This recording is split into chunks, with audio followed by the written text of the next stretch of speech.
एक criminal complaint होती है, प्राइवेट कंप्लेंट, जिसमें धारा है 403, 406 और 420।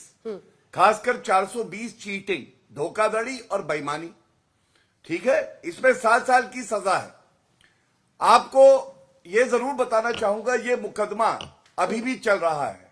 ये पहला मुकदमा जिसको मैं कहूंगा पूरी चर्चा में, ये अभी भी चल रहा है। दूसरी बात, इस मुकदमे में सोनिया गांधी और राहुल गांधी दोनों बेल पे बाहर है। Accused number 1 Sonia Gandhi, accused number 2 Rahul Gandhi.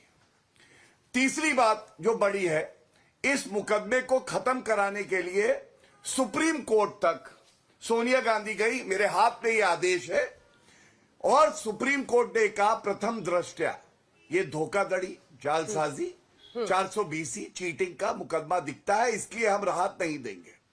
तो मेरा पहला तथ्य स्थापित हो गया कि जो धोखाधड़ी, जो देश से इन्होंने कहीं ना कहीं गद्दारी करी है, करप्शन किया है, वो मुकदमा आज भी चल रहा है। अब आते हैं दूसरा क्या है। दूसरा है मनी लॉन्ड्रिंग का केस। मनी लॉन्ड्रिंग एक्ट है, इसमें ईडी जांच करती है। हाँ। और मनी लॉन्ड्रिंग का कोई भी केस हो अंजना जी, तो कानून ये कहता है हमारे देश का 2002 का कि प्रेडिकेट ऑफेंस, उससे पहले कुछ ऑफेंसेस हैं, चाहे वो इंडियन पीनल कोड जो पुरानी थी उसमें हो, चाहे और जो एक्ट है क्रिमिनल के, अगर वो ऑफेंस नहीं होगा तो मनी लॉन्ड्रिंग का मुकदमा नहीं चलेगा। अब मैं आपको बताता हूं, क्योंकि ये प्राइवेट कंप्लेंट पे मुकदमा चल रहा है, ईडी ने जांच करी, तथ्यों के आधार पे एक चार्जशीट फाइल करी। एक बात राहत देते हुए ये लोग कह रहे हैं, मैं इसको कोई राहत नहीं समझता।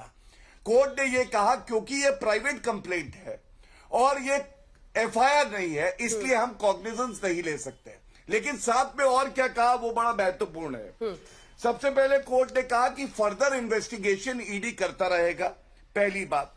दूसरी बात, कोई राहत नहीं दी है, एक्यूज्ड को कोई राहत सोनिया गांधी और राहुल गांधी को नहीं दी। तीसरी बात, इन्होंने एफआईआर की कॉपी मांगी, वो भी न्यायालय ने कहा कि हम जो है कॉपी नहीं दे सकते हैं। और मैं एक जानकारी देके अपनी बात को समाप्त करूंगा। ईओडब्ल्यू ने एक और एफआईआर, अब एफआईआर प्राइवेट कंप्लेंट नहीं, वो दर्ज कराई है, और उसमें सोनिया गांधी और राहुल गांधी भी हैं। तो आगे इनकी मुश्किलें और बढ़ने जा रही हैं। और जो पवन खेड़ा कह रहे थे गैंग्स ऑफ गांधीनगर, गांधीनगर को बदनाम करते हैं, पूरा भारत तो ये कह रहा है डकैत of Italy, dacoits of Italy, ये है ये लोग, क्योंकि इनकी बेल गाड़ी है। सोनिया गांधी भी बेल पे, राहुल गांधी भी बेल पे, रॉबर्ट वाड्रा भी बेल पे।